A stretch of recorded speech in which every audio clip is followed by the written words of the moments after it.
Your show will go live in 5 seconds. 4, 3, 2, 1.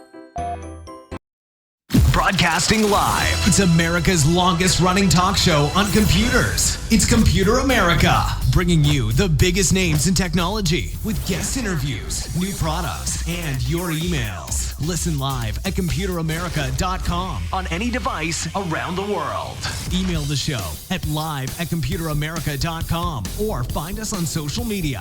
Be sure to check out our website for contests, giveaways, show notes, live video stream, podcasts, and more. You're listening to Computer America.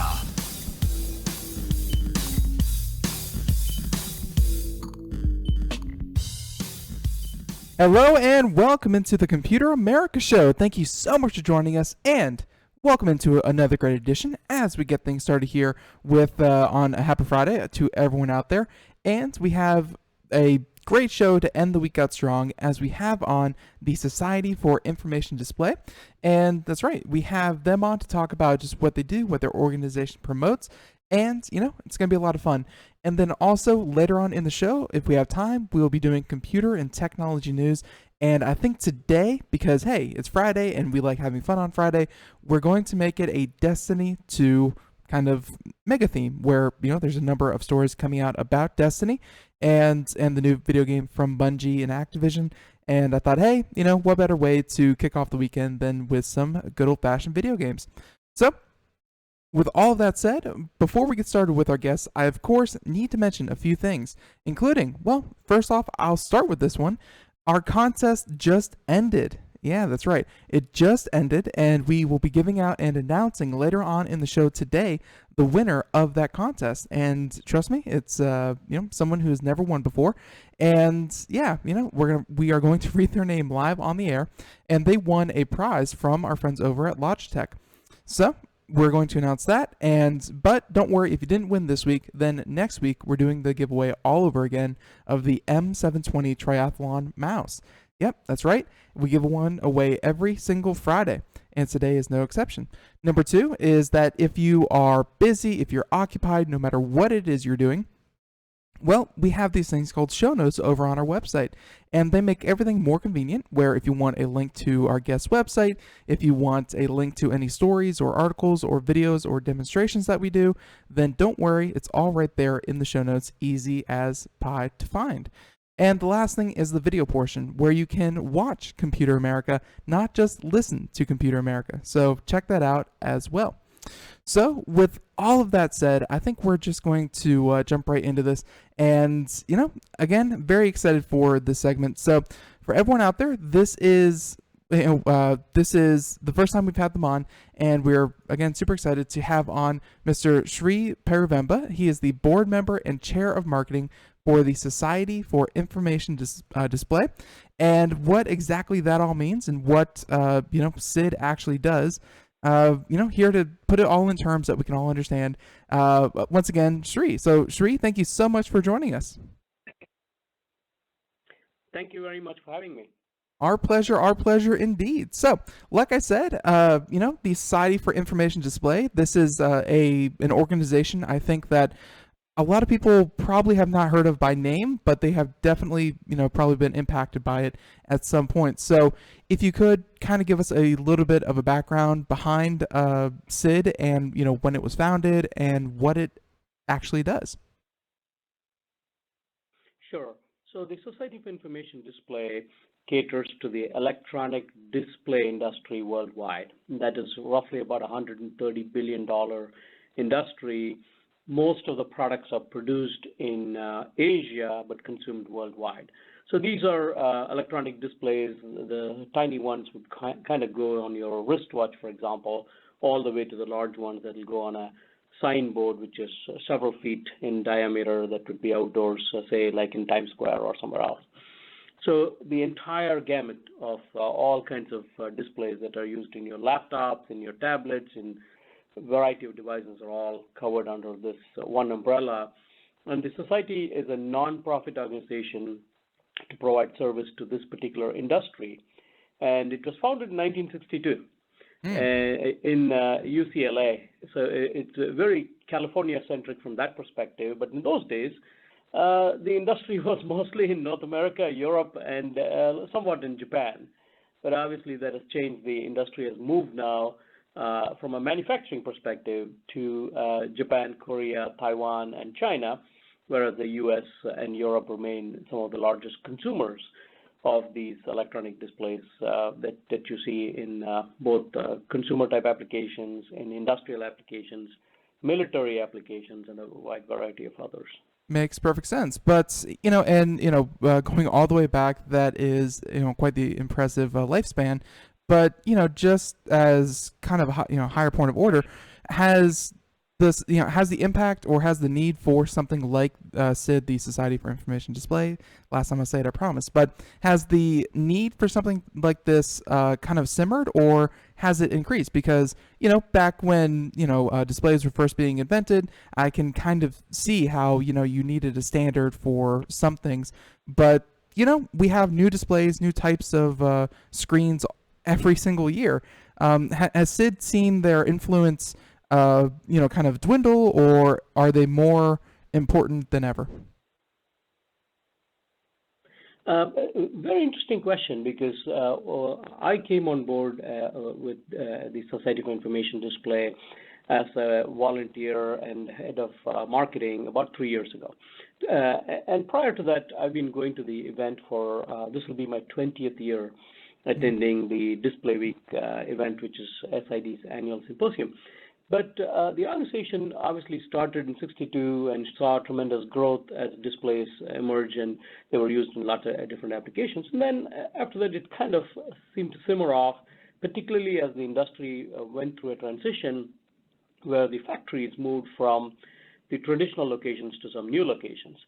But in the last about 3 to 4 years, we've observed a tremendous growth in both the attendees that attend events conducted by SID, as well as overall interest in the number of papers that are submitted, the number of research projects that are going on, so on and so forth. Though a handful of display technologies dominate the space, there are lots of emerging display technologies that are coming online literally, it seems like every week. Mm-hmm. And the interest for the technology continues to be very high. The other interesting things that we are observing are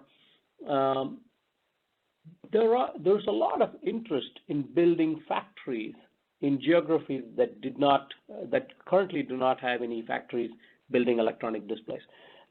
Think of it this way. This is a very expensive proposition to build a factory. A typical factory costs roughly about $1 billion to put together.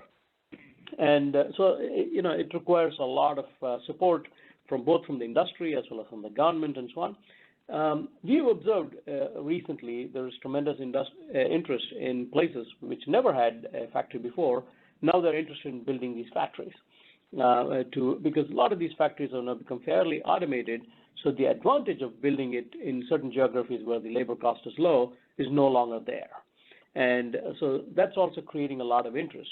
Now, irrespective of where the product is built, you're constantly seeing more and more electronic devices emerge, whether they are newer displays in your car. There are newer displays that are being used in consumer devices, whether are wearable devices that you wear on your wrist, whether they are AR, VR devices that never existed before. All of these require displays.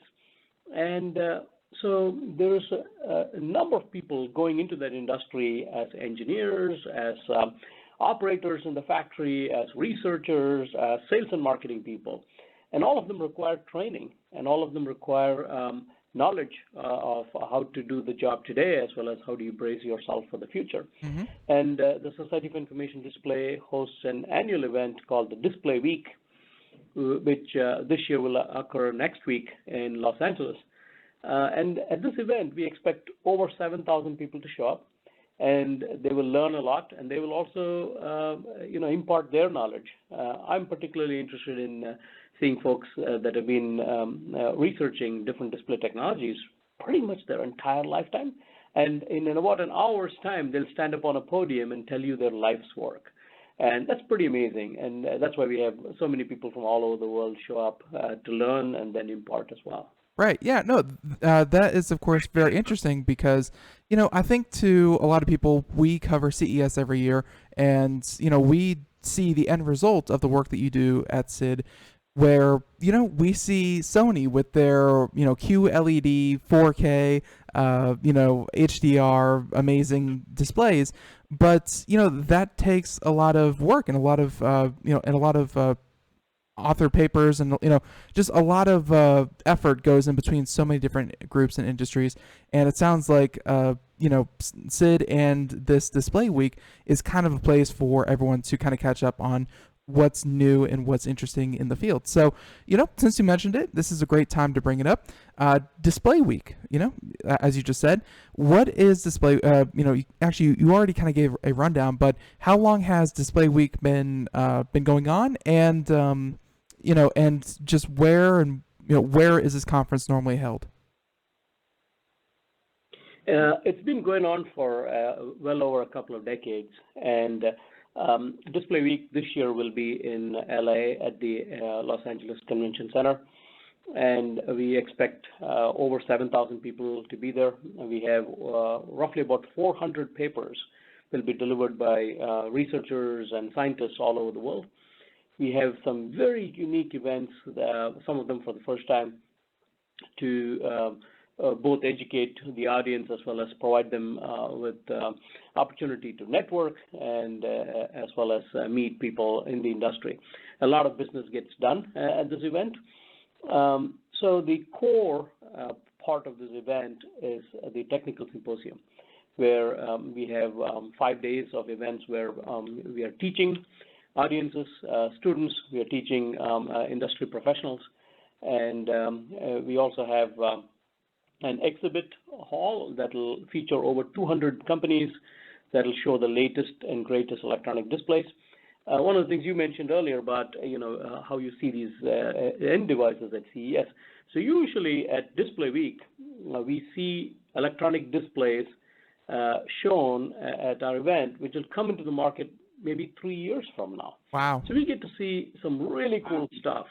To give you an idea, in the last year or so, you've seen some of these smartphones which has curved displays or displays that go around to the side, and some of them are flexible displays.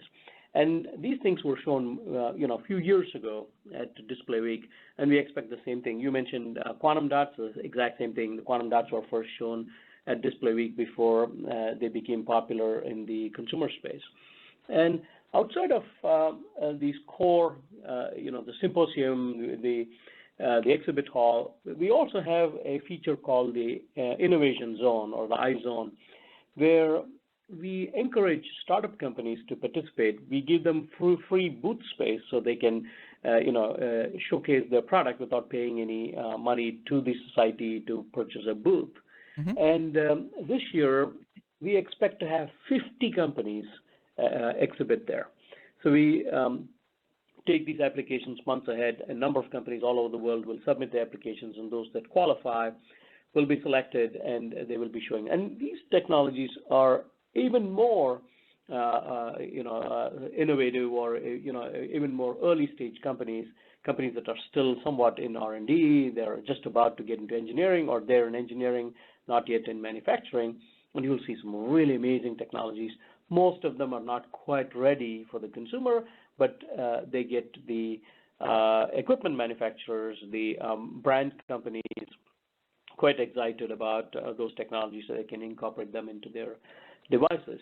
Mm-hmm. So lots and lots of stuff happening at the event. We also have some newer events within the show. One of them that I kicked off last year, which is the CMO Forum, the Chief Marketing Officers Conference. This event is mainly catered to people in the industry that are not your technical, that don't follow a technical discipline. For example, these are folks that are in marketing, they're in sales, they're in supply chain, they're CFOs of companies, so on and so forth.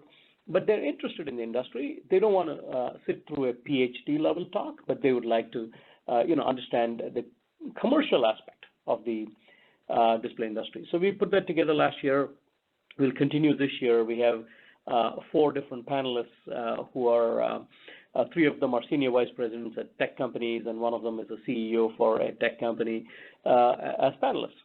And we will moderate the session. We will ask them questions, and they'll share with the audience both their personal experiences as well as what they see as the future for the industry. For somebody who's young and who just joined the industry, this type of forum gives them an opportunity to say, here's where the industry is going, and here's the kinds of things that I can brace myself for in terms of learning a certain skill, or going to work for a certain company, or reading up on a certain technology. And so that's something new that we're doing. Right, and 3 years ago, just real quick, Sri, I of course wanted to interject and ask you a couple questions about this. I mean, first of all, the conference, or that that forum that you just talked about, I'm assuming that at the Society for Information Display, and they're just like, well, I'm sure one of the questions was, what did we learn about 3D TVs, and how do we not repeat the same mistakes? But like, I assume that you can have kind of questions like that. I mean, the entire idea of display technology is many years old, and having these kinds of forums sounds really interesting. And I kind of wanted to and again, I'm sorry to draw back on many of the other conventions I've been to, but many of them kind of have a theme that you can kind of put a finger on. And I know that, as you just said, this entire thing kicks off next week. We are, right on the cusp of, of this whole event of, display week and all these things. But I kind of wanted to, kind of see if you already have a feeling about some trends, because obviously the trends that you see at your events are trends that we're going to see maybe in 3, 4, 5 years as consumers. But and especially for you were just mentioning the iZone, or the place where startups are coming. Are people focusing on, I'm just going to throw a few out there, and you can, of course, say which one they are actually doing. But, are thinner screens still the big thing? Are flexible screens the big thing? Is screen quality the big thing? Like, what are some of the trends that you're starting to see, kind of applying to be at your conference? Sure. So all of the items that you mentioned are probably all of interest to different audiences within the industry. So some of the trends we are seeing are a lot of interest in creating unique displays that will go into AR and VR sets. So until today, most of the AR, VR sets that are used in the market are using displays that already exist. None of these displays were created for this application. So in general, they don't have the resolution that you need to have a great experience. Mm-hmm. Second, they're not as thin and light as you would like, because you're wearing this on your face, and you don't want that to be a very heavy product. And so there is interest in creating these thinner, lighter type of electronic displays that will go into these applications. A second trend that we are seeing are these devices that are used in wearable products like smartwatches and fitness bands and so on and so forth, including the AR, VR product being wearable as well. In all of these devices, there is a requirement that they are extremely low power. So you're not strapping on a very large battery, or to make the battery light, you just have to charge it before end of the day. And so there is interest in the market to create reflective displays. Displays that use the sun rather than fight the sun, and therefore consume much less power. So electronic paper, reflective LCD, these are technologies that are pretty interesting, that space, a lot of activity there. And we expect to see a lot of activity in that space as well. And then you had previously mentioned about quantum dot technology, and that will also have a lot of activity, both in terms of presentations and papers submitted, as well as demonstration in the exhibit floor. So the OLED industry, which is the industry that has been competing with the dominant LCD industry, mm-hmm. has this value proposition of a much thinner screen, very vivid colors, and the consumer notices those colors and are really attracted to them. And these OLED TVs are not, the OLED displays in TVs and similar applications are not inexpensive. So the LCD industry, which is incumbent, is fighting back by using quantum dots on LCD technology to bring a color performance very similar to OLEDs, but at a fraction of the cost. So that is another trend we are seeing, and will continue. We also see a lot of innovation in materials. There's haptic technology that will augment electronic displays to provide that sense of feeling and communicate additional information, make those experiences much richer, whether they are in the AR, VR space, whether they are in wearable devices, so on and so forth. Then finally, we are also seeing some interesting developments in the automotive space. As you know, in the last few years, there's a lot of interest in the automotive space, not related to your engine and transmission and other things that we historically thought of when we thought of automobiles. Today, there's much more interest in what happens on the dashboard, right? The connectivity, the electronic displays. Can you make displays that are not rectangular, but they are curved, and they match the contours of the dashboard? And similarly, some of these cars now have 17-inch diagonal displays, which never existed before. We used to have very, very small displays. And so you can do a lot more. Plus the connectivity, the whole aspect of being able to use these electronic displays in automobiles, not just to navigate, but also for entertainment, for information, so on and so forth. And all of these trends are making the automotive industry also quite interesting for the display industry. Yeah, no, I mean, the display industry is certainly, very, very encompassing of a lot of what you just mentioned, and I'm sure even more as, let's face it, there's hardly a device out there that is consumer facing that doesn't have a touchscreen on it, be it, for business applications. I mean, we just had Epson on the other day, and every printer above $70 has a touchscreen on it and has a touch display on it.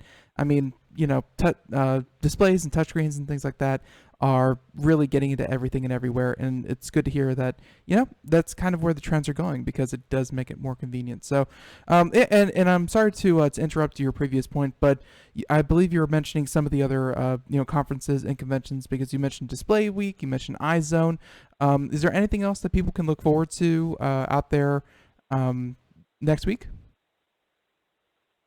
I'm sure there are a couple of new things we're doing.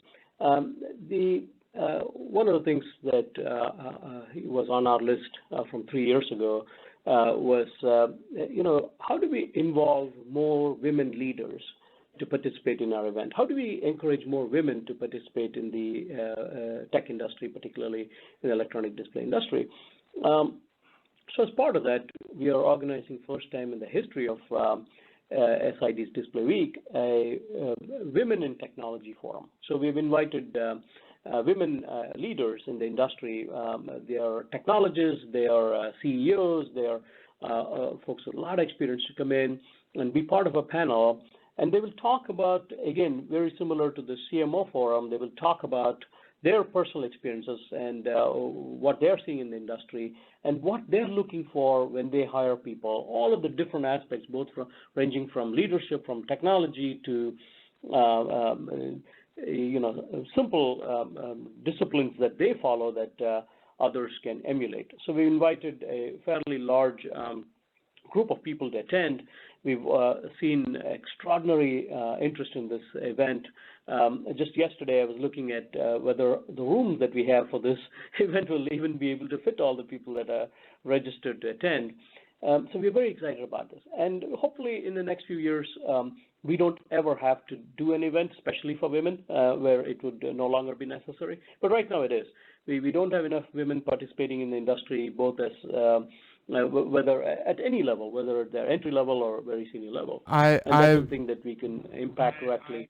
I will say that, just off the top, that this is an industry-wide problem that we have heard from many, many people, including, when we had Intel on the show, when we had, Google on the show. Many companies are pouring a lot of resources into not only encouraging, young women, girls to take up, a STEM field positions in college. They're trying to encourage, the younger kids to get into STEM field, but also to get more people just in general, more women and more diversity, let's face it, into technology at the same time. So, very good to hear that you're tackling the problem from your end as well.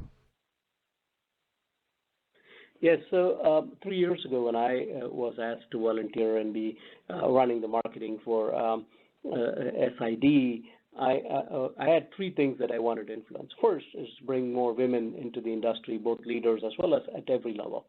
Second, we wanted more younger people to join the industry, because for any society or for any organization to grow, you need people at all levels. And, we can be somewhat of an intimidating organization because a lot of the people that present, a lot of people that attend have advanced degrees, and they are, with a lot of experience. So for a young person, somewhat intimidating. So we want to change that.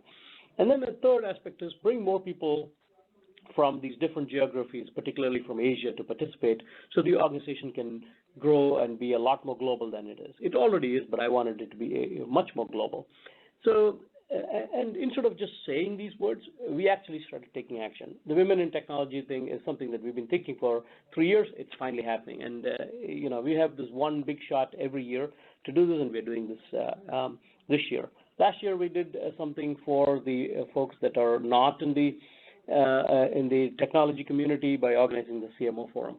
And then for students, one of the things we've done this year is we've gone out of the way to invite students from the local universities in LA. Over 100 students have registered.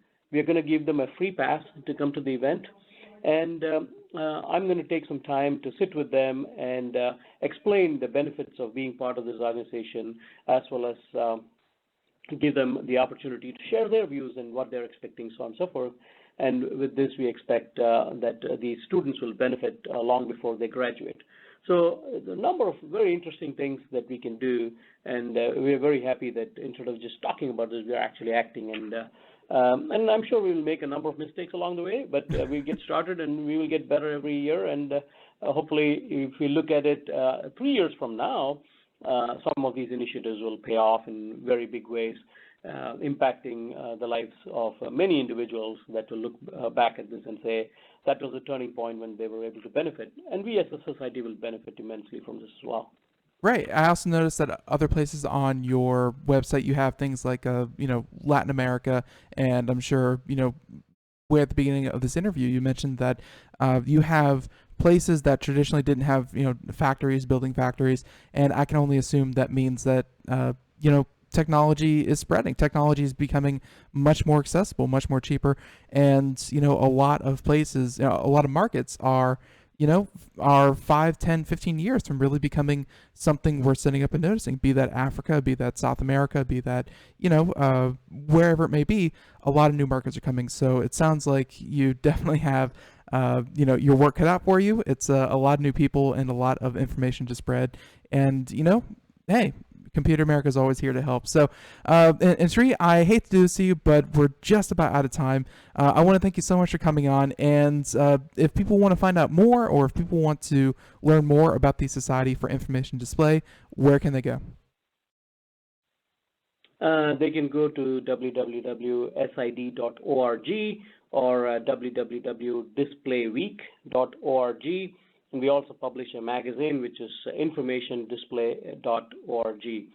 So we have a number of sites, and we also are on most of the social media, both in North America as well as in some of the Asia-centric social media like WeChat and Weibo. We are obviously on Facebook and LinkedIn and Pinterest and Snapchat and so on and so forth, so we can be accessed in many different ways. The best way would be to attend our event next week in LA if it's possible. It promises to be one of the best Display Week events we've ever had. Perfect. And of course, we'll look forward to all the news and all the information coming out of there. And one last time, I want to thank you, everyone. Sri Peruvemba. He is the board member and chair of marketing for the Society for Information Display. And Sri, thank you so much for joining us. Thank you for giving us the opportunity. Thank you so much. Our pleasure, and have a good one. So, everyone out there, I want to say one more time, thank you so much to Shri and the Society for Information Display. Coming up, computer and technology news, and a few more announcements, including a winner. So everyone, stay tuned for more Computer America coming right at you right after this. And hey, check out our website for this show and more, computeramerica.com. We are all Brother Wolf. 10 years ago, a group of locals banded together to create positive change. We took animals into our homes, held adoption events at local retailers, and talked to the community about our mission to help build a no-kill Asheville. A decade later, we have achieved so many victories for animals in need. There's been so much progress, yet there's still so much to do. As part of our year-long celebration, we encourage you to become a member of our special Compassionate Circle program. With a monthly donation of $10 or more, you will have behind-the-scenes access to the work we are doing at Brother Wolf. Our goal is to reach 1,000 members because we receive no government funding. Working together, we can help build and sustain no-kill communities. Learn more at compassionatecircle.bwar.org. We are a 501c3 tax-deductible organization. And welcome back to the Computer America Show. It is 31 minutes past the hour, and yeah, welcome back to the program. And for anyone out there just joining us, welcome into the show. And yeah, just had the Society for Information Display, Mr. Sri Peruvemba, and that was a lot of fun. And of course, if you are in the LA area, well, lucky you, they have a conference coming up next week. And it sounds like you'll be seeing, hearing, and, really just experiencing a lot of behind the scenes and, upcoming in the display market. And as we all know, hey, that's pretty important. So with that being said, before we get started with computer and technology news, we of course have, that's right, we have a winner for this week's contest. So for anyone who is new to this, every single week we give away a prize from our friends over at Logitech. They are kind enough to put up a new prize every single week. And by the way, we just started doing this about 2 weeks ago, a new prize, the M720 Triathlon multi-device mouse. And this is a mouse. If you're watching the video portion, we're going to throw it up here, but it's a mouse, and hey, pretty stylish, pretty sleek for, what you expect from Logitech. But the cool part is that you see these 1, 2, 3 buttons right there on the side. And if you press that button, it can pair with up to 3 different devices through Bluetooth. And, press 1, 2, or 3, and it controls computer 1, 2, or 3, just like that. It's very sleek, very stylish. And hey, if you maybe use a computer, a tablet, and a laptop, and you just want one mouse to rule them all, well, this is your answer. Just pick it up, press the button, make sure it's set to the right setting, and you are good to go. No longer do you need 3 different mice for 3 different devices. So we're giving one of these away, and by the way, we just had a winner. The contest ended about an hour ago, and they've already been contacted, but coming to us from Twitter. That's right, there are multiple ways to enter, be it you follow Facebook, follow Twitter, follow SoundCloud, follow YouTube, follow our website, or recommend us to a friend. And there's probably another one in there somewhere. But yeah, and this week's winner is Miss Joan Leonard. That's right, Joan Leonard from Twitter. She followed us on Twitter. That was the winning entry. And she listens to us in Stroudsburg, Pennsylvania. All right, so Joan, if you're listening, congratulations. And to everyone else, if your name is not Joan Leonard, well, don't worry. Next week, we'll have, again, the M720 Triathlon mouse and a new winner. So check back here in a couple of hours or even the next day. We'll have the next contest up and running. And, hey, maybe calling out your name next week. So check that out. Joan, congratulations. Everyone else, good luck next time. So, with that being said, I think now we are just going to jump into computer and technology news.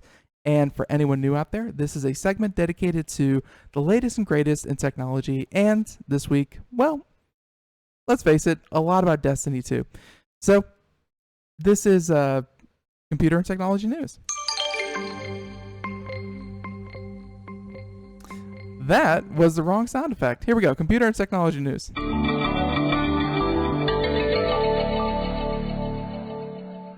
Okay, here we go. So, how about for our first story, let's kick off this whole Destiny 2 thing. And, again, this is going to be for the PC gamers out there, but this is very important because, hey, it's going to probably be one of the next big games out there, and it's building upon what was Destiny. Destiny was a very popular game, kind of waned a little bit, but at the same time, I know that when I played it, I spent dozens, if not hundreds of hours playing said game. It was a lot of fun. Can't wait for the next one. But there are some quirks to it that we should probably mention. So here we go. Destiny 2. And Destiny 2 on PC won't have dedicated multiplayer servers. Dun, dun, dun. It's also arriving after the console version. So 2 points of bad news. Because, a lot of people have been looking forward to this, myself included, but these are some sticking points. This is not good. So, and here we go. This is coming from Engadget, by the way, Mr. Devinder Hardawar. And there's good news and bad news, he starts, about Destiny 2 for PC gamers, where on the plus side, it exists at all. Where if you know Destiny, it was console exclusive, and more specifically, really, it felt like coming from the Xbox community. It was, how do I put this? It was almost PS4 exclusive. They had more items, they had more players, they had more events. It was really, it really did lean heavily towards PlayStation 4. And, that was really where you got the better experience. But I digress. Well, it's coming to PC, and that's great.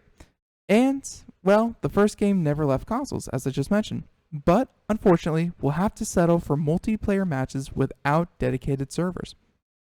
What does that mean? Well, here we have it, saying that Destiny 2 will instead continue to rely on peer-to-peer networking like the original game. And for players, it means that they might have to deal with more latency and instability during their games. And dedicated servers, on the other hand, are typically more reliable and something PC gamers are used to seeing in big budget games. So, and it gets into it a little bit here, but to put it into layman's term, where a peer-to-peer networking game, you rely on one person, and everyone sends their connection through that one person. So, they're known as the host. Everyone sends their inputs. So let's say you move forward, you see someone, you hover your crosshair over them, you hit the shoot button, and you shoot them. Well, the time that it takes to send your inputs through the host and the host to send it to, back to Destiny servers, like not even the host servers, but just to the host, back to your console, that can vary widely between host to host to host. So, some games might be great, some games the host might be complete crap, and you're dealing with a very latency-filled game. Not fun at all, especially for games such as these, first-person shooters. Well, all that taken into consideration, the alternative is to have dedicated servers. They're servers that everyone connects to, that everyone is then communicating with, and these servers are usually much more stable, because they don't rely on, hundreds of thousands of different connection scenarios and situations. It's just one big server farm out in the middle of nowhere that everyone has to communicate with. And this is definitely a cost-saving measure. This is, it's not as expensive to do, and yeah, but it's definitely worth it for companies who do decide to put the money forward. So at any rate, they're saying that, and this coming from the Destiny 2 PC lead, and he told PC Gamer that it is a complicated topology. We do not have dedicated servers for Destiny 2 on PC. And saying that while Shaw isn't discussing any potential solutions yet, it's at least a sign that Bungie is thinking about issues from the last game. And also a bummer for PC gamers, we still don't know when they'll actually get Destiny 2. So while the game is scheduled to hit console on September 8th, things are still up in the air for the PC version. Not good as well, because hey, you don't want to be behind everyone where, the initial wave, the initial hype, the initial fun of, launch day, if you're put off, 1 week, 2 week, 4 week intervals, it's not as fun, the second time around. So they're saying that we're not committed to a PC date yet, but at Bungie, we're totally committed to making PC build as great as we can. And that our partnership with Blizzard and being on Battle.net, we want to make sure that this version of the game has the time it needs to bake in the oven so it's a delicious piece of bread when it comes out. So essentially, going back to Blizzard's old motto of, it'll be ready when it's ready. That's right. So that's the first bit of news out of Destiny 2. Some bad news, unfortunately, but hey, it's not all bad news. So let's see. Let's make our... All right, now I know I just said it's not all bad news, but let's say the second piece of news is also kind of bad news. And here we have it. This coming from IGN, and saying that Destiny 2, that's right, Destiny 2, where the PS4 Pro couldn't run the game at 60 frames a second. And this is a big thing for the PlayStation 4 Pro, where it's this new generation of hardware. They said it was going to bring 60 frames per second, 4K resolution gaming to the forefront. It would be able to handle any of that. And, well, we're simply just not seeing that. We're seeing games continuously not hit the mark when it comes to those exacting standards. So here we have it. And this, again, coming from IGN. And we have we have IGN to thank for this. And they're saying that, by Joe Screbbles, saying that Destiny 2 will run at 4K resolution on PS4 Pro, pretty cool, but will be locked to 30 frames per second because of the CPU constraints. So, put simply, the hardware is just not up to snuff. So, speaking to IGN, the game director, Luke Smith, confirmed that it will not run at 60 on the Pro, and he says, I don't want people to continue to hope. We're going to be matter of fact about this stuff. And yeah, can't get much more matter of fact than don't hold your breath. So, of course, the PS4 Pro is super powerful, but it couldn't run the game at 60 frames per second. Saying that our game's rich physics simulation with collision and players networking, etc., it wouldn't run, not enough horsepower there yet. So the project lead he explained that while the GPU was powerful enough to render at 4K, it was the CPU that was to blame for the lower frame rate. And of course, it remains to be seen if the comparatively more powerful Xbox Scorpio will be able to get that very, very elusive 4K 60 frames per second output. But he said that he confirmed that Bungie wouldn't be able to speak about a Scorpio version at this time. So, the PC version of the game will support 4K and feature an uncapped frame rate, but it may well be released later than the console version. So, again, this is why the PC is so anticipated. Not only for the fact that people kind of enjoy first-person shooters on computers more than they do on consoles, but for the fact that, well, PCs have such a wide range of hardware on them that you could run 60 frames per second or you could run 4K if you had the proper hardware. And, that's up to the individual. Whereas when you go with consoles and it can't run that, then you're not just saying, oh, it doesn't run 4K 60 frames per second, but you're saying that all, 60 million of you that own this console aren't going to be able to do this. And that is, something that a lot of people kind of expect from PC gaming. Better hardware. So, at any rate, the article concludes saying that there's a lot of Destiny 2 over the last day. And of course, you can head on over to IGN for more of that coverage. So, 2 pieces of bad news right out of the gate. But, that's not all we have. We have one more that we're going to do, again, about Destiny 2. And this one, I actually like because this was my sticking point when it came to, this game. And it was the fact that, I know, I seem like such a sociable and charming and lovable person. But when it came to actually matchmaking, finding people on Destiny that you could play with, that you could raid with, that you could do whatever, it was a completely different experience. It was something that you had to go out of your way for. You had to go to random forums on the internet. You had to, essentially cold call people to get them to, play the game with you. And it was something that really turned me off of the previous game, because I got to a point where I could no longer progress without finding 5 other random people and saying, hey, do you want to play? Do you want to play? It was cumbersome and very off-putting. And hey, turns out, according to Engadget, they're fixing that problem. They're fixing that little pain point, and I could not be happier. So, all right. So, they're saying that Destiny 2 plays matchmaker, so you aren't stuck with weirdos. Although, that's probably going to happen anyways. So, Bungie adds matchmaking system that include in-game clans and raid support for solo players. All right. And, of course, Bungie wants to make it easier to join and play with other people in Destiny 2, where previously, and if you know this, clans were complicated. They were, compared to a lot of other MMOs out there. Clans were complicated, where you had to log into Bungie.net, you had to connect your account through their service, and then, of course, even then, join through the web portal. You had to join through the web portal, and then in game, then it was starting to work together.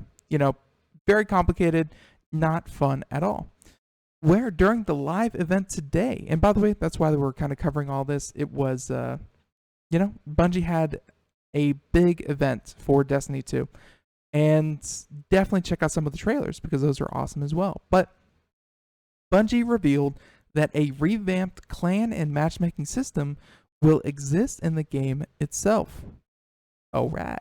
Where this and other new features felt like a welcome push to make the Destiny 2 experience more comfortably social. And again, something that was a real pain point for me when I was playing the first one. So they're saying that in the next game, the matchmaking system will help avoid putting you in with other people who don't play together as a team. So when you join a clan in the game now, all of your matches will be with people in the same clan, even if you're not in a party with them. And if you haven't chosen a clan yet, you will have the option to match with one. Think of it as auditioning clans you might want to join. So, in addition, Bungie has created guided games to match single players up with others to do standing dungeon raids and weekly Nightfall strikes. So essentially the harder content that you absolutely must have other people for, they're going to more easily match you with with other groups of people. So this new feature seems aimed at making what happened even without a group of buddies. Right. So, of course, slated for a September release. And by the way, everyone, Destiny 2, September, cannot wait. Destiny 2 will include a new story campaign, new subclasses to refine your character abilities, and streamlined director interface that will let you jump from planet to planet without having to go to a separate orbit screen. That was also a thing. A lot of loading screens in the first Destiny. So, in a move enabled by Activision's ownership of Bungie and Blizzard, the PC version of the game will only be available via Blizzard's Battle.net site, while console players will be able to get a digital version from Bungie. All right. So, there you have it. That's about all the Destiny 2 news that we are going to take for one day. But at the same time, some good with some bad. But everyone, I'm really excited. I don't know about you guys, but I'm really excited about it. This is really looking forward to this. All right, so before we continue on and head on to some other types of news stories, I have something to mention from one of our sponsors. All right, and this is from ZipRecruiter, saying that, are you hiring, and do you know where to post your job to find the best candidates for that job? And it is difficult in this day and age. I think it's difficult for both parties, not just those who are looking for a job, but those who are hiring. And, I remember from my days when I was sending out applications left and right, it's, not only do you have your application, but then they ask you to put all the information into these unique portals and web portals. And then, of course, you have to put the whole thing in again. It's, takes hours and hours of work on the daily to look for a job. Well, I think that ZipRecruiter has our backs here, where with ZipRecruiter, you can post your job to 100 plus job sites with just a single click. Then their powerful technology efficiently matches the right people to your job better than anyone else. And that's why ZipRecruiter is different, where unlike other job sites, ZipRecruiter doesn't depend on candidates finding you, it finds them. And in fact, over 80% of jobs posted on ZipRecruiter get a qualified candidate in just 24 hours. 24 hours. Not long at all. So, no juggling emails or calls to your office. Simply screen, rate, and manage candidates all in one place with ZipRecruiter's easy-to-use dashboard. So, now, find out today why ZipRecruiter has been used by businesses of all sizes to find the most qualified candidates and, of course, the most qualified job candidates with immediate results. So, our listeners can post jobs on ZipRecruiter for free. That's right, free by just going to ZipRecruiter.com/free trial. Once again, ZipRecruiter.com/free trial, and give it a free go over at ZipRecruiter.com/free trial. Give it a try, and whether you are looking for a job or you're looking for a person to hire for that very, very hard to fill job, then ZipRecruiter cannot think of a better place to do so. Check it out, ZipRecruiter.com. All right. Now, we are, of course, continuing on with computer and technology news. And how about this one? This one is, very, very, very cool in a way, but I feel like it's almost, how do I put it? It's almost, karma for what they did, and it's their way of making amends. So Volvo, you may have heard of them. They are a car manufacturing company. They make cars of sorts, and Volvo was recently that was Volkswagen, but you're right, not even Volvo, but Volvo, they make cars, and they make a lot of diesel engines. They make just like many, many other car companies out there, diesel has traditionally been a pretty safe investment for these companies. Well, Volvo is taking a step out of line, and yes, this is because of regulations, but they're saying that no more diesel engine vehicles. That's right. Only electric cars from this point forward, or only electric vehicles from this moment forward. And this coming to us from Ars Technica and Jonathan Gitlin, saying that stricter nitrogen oxide emission regulations means an end to diesel engine development. So here you have it. Volvo cars have come down with a case of electric fever, and that the cure is no more diesel engines instead of no more cowbell. Where the company's CEO recently told German publication that Volvo's current diesel engines may well be the last of their kind. And that, again, the CEO said that the technology is necessary to meet upcoming European carbon emission standards, which require the emission, drop from 130 grams per kilometer to 95 grams per kilometer. Saying that, but the outlook farther ahead involves regulations that will also severely limit nitrogen oxide, and as a result, the company will devote its energy to electrification instead. And this is coming very, very close to an article that was mentioned from the same CEO. He also said a little while ago that he paid a mighty compliment to Elon Musk electric vehicle outfit, saying that it must be acknowledged that Tesla has managed to offer such a car for which the people are queuing.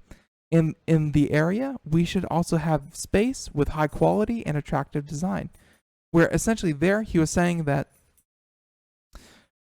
Elon Musk and Tesla in general made electric cars desirable, and the incumbent car industry, the Volvos, the Volkswagens, the everyone else, the Mercedes-Benz of the world, they're sitting up and saying people want electric vehicles, and right now they don't have a great selection. It's either if you want something stylish and high end, you go with Tesla, and if you want something affordable and something not quite as expensive, you go with like the Nissan Leaf or something along those lines. Like they don't have, or even a Prius. They don't have a lot of they have a lot of demand, but they don't have a lot of choice. And Volvo is certainly making note of that. So they said that, and of course, getting back to the article, they said that nitrogen oxide emissions are noxious and linked to about 38,000 premature deaths in 2015 alone, and that contributing to that body count is evidently beyond the pale for an automaker which has built an impressive reputation for safety, and that the news is all the more remarkable given that the bulk of its sales in Europe are diesel engine vehicles. And right now, they use a lot of different 2-liter diesel engines in a lot of their designs. So once again, we're seeing a move away from what was traditionally seen as cheaper, and this is definitely through regulation, but we're seeing a move towards electric vehicle. And, there's nothing saying that, like right now, it's a little bit beyond what the market can currently bear, but within the next, 3, 4, 5, 6, 7, 8 years, more and more vehicles, consumer facing, absolutely, but, giant, big rigs and 18-wheelers and, a lot of other shipping, trucks and tractors and trailers and, things that were traditionally diesel are definitely heading towards electric vehicle. It's not strictly, small consumer cars anymore. Electric engines are certainly coming. So with that being said, we have time for just barely one more story. Let's see, what can we do? All right. How about this one? Just real quick, an update on your favorite topic ever, I know. Net neutrality. It's certainly a lot of fun to talk about. Not really. But it's something that we should certainly talk about whenever we get the chance.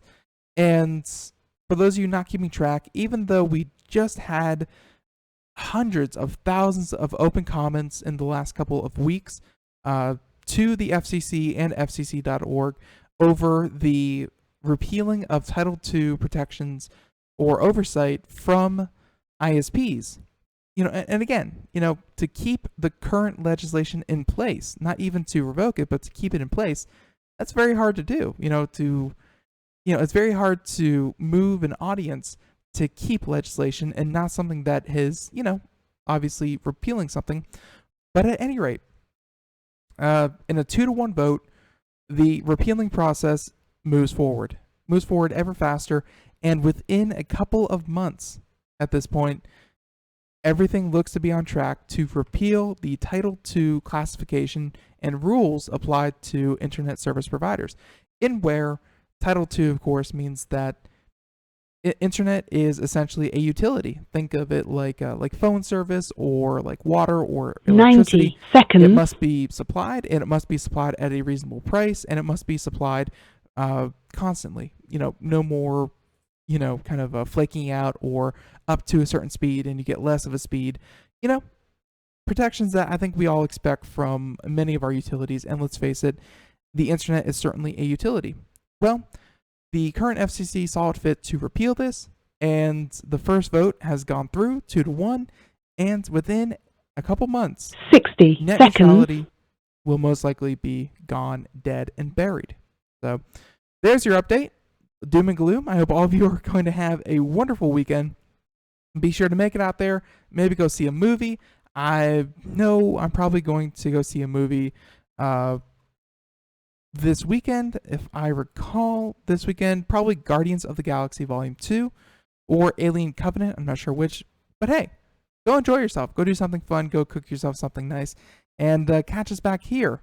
Same time, same place, Monday afternoon, 4 p.m. to 5 p.m. Eastern, as we have on, let me just make sure I get this right, as we have on next Monday, supposedly Cherry, but they're not really confirmed yet, so maybe not Cherry. But hey, tune in, same time, same place tomorrow, next week. 10 everyone, have a great seconds. day. Bye, everyone.